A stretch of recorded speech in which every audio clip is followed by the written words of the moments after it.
After the house, we were to see the grounds and the swimming pool and the hydroplane and the midsummer flowers. But outside Gatsby's window, it began to rain again, so we stood in a row looking at the corrugated surface of the Sound. "If it wasn't for the mist, we could see your home across the bay," said Gatsby. "You always have a green light that burns all night at the end of your dock." Daisy put her arm through his abruptly, but he seemed absorbed in what he had just said. Possibly it had occurred to him that the colossal significance of that light had now vanished forever. Outside, the wind was loud, and there was a faint flow of thunder along the Sound. All the lights were going on in West Egg now. The electric trains, men carrying, were plunging home through the rain from New York.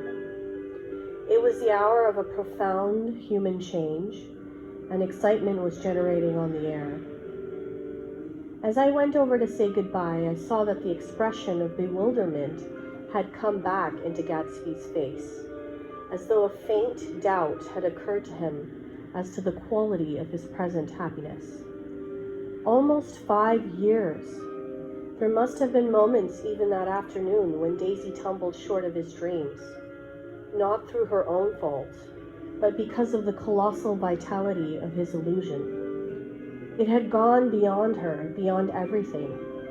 He had thrown himself into it with a creative passion, adding to it all the time, decking it out with every bright feather that drifted his way.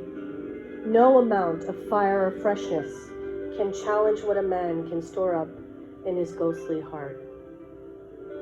As I watched him, he adjusted himself a little, visibly. His hand took hold of hers, and as she said something low in his ear, he turned toward her with a rush of emotion.